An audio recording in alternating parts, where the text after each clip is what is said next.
უფლის მიერ მხილებულია სახარებაში ფარისეულობა, სადუკეულობა. ეს ხალხი არის ისეთები, რომ ისინი სიტყვით თითქოს აკეთებენ, სიტყვებს ამბობენ ისეც, რომ თითქოს და კარგად ამბობენ, მაგრამ საქმეთ არაფრის კეთება არ შეუძლიათ. და აკი უფალმა ამხილა კიდევაც. ესენი ტყუილად მაქებენ მათი, ესე იგი თითქოს მემაქებენ, მაგრამ საქმენი მათი შორტგანად ჩემგან, ძალიან შორტგანად. ასეთ მდგომარეობაში ადამიანი, დღევანდელი ადამიანი უნდა ვთქვათ, რომ თითქმის უმრავლეს ადამიანს ეს არ ესმის, ეს შეგნება არ აქვს.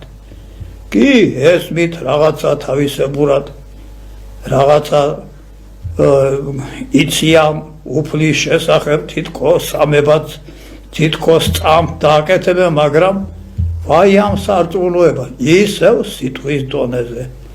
სიტყვით ადიდებენ, საქმით სხვა რაღაცას აკეთებენ.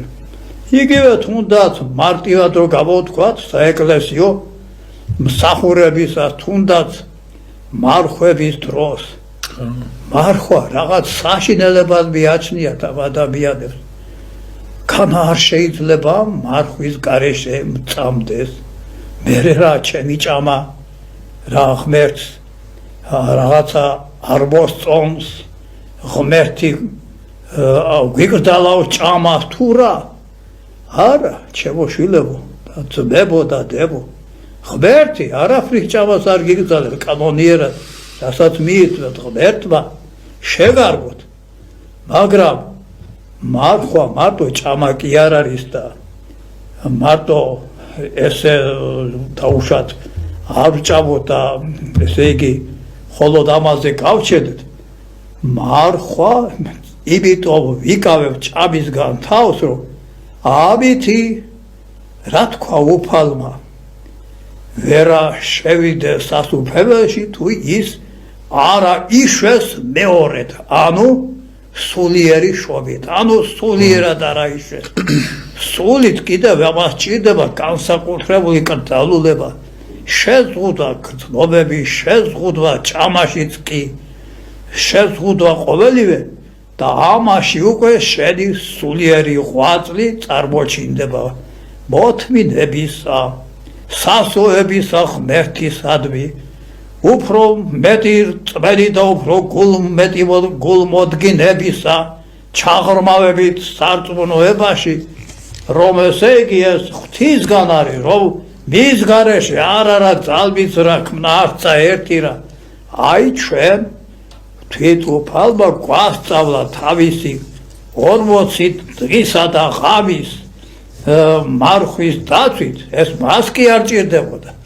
ჩვენ დაგვმოძღვრა, გვასწავლა, ამითი თქვენ იქნებით ჩემები, ამითი იქნებით ჩემი ძეები და ასულები და ამითი თქვენ ბოროტსაც დაამარცხეთ და ის მაგალითებით მოყვანილია ეშმაკი, როგორ დაამარცხა უფალმა არა თავისი ძალით, არამედ თავისი კაცური ადამიანური ქმედებით. ანუ იმ ქმედებით, რომელიც ჩვენ გვაყურთხა, რომ ამას ვიქმოდეთ. აი მაშინ უკვე სხვა რამე გამოვა. მაშინ მარხვას მიეცემა დიდი აზრი, დიდი მნიშვნელობა. მარხვითა და ლოცვით, სხვით არა, არამედ განიდევნოს ყოველი ესე ნათესავი ბოროტი, ასე გვეუბნება უფალი. და ნამდვილად რომ ამ ჩვენ თანამედროვე ადამიანებს გომართებს, რომ შევისწავლოთ ეს მეცნიერება, სახარება ვიკითხოთ, გულმოდგინები, სახარების კითხვასაც ყურადღებით კითხვას დიდი ძალა აქვს, დიდი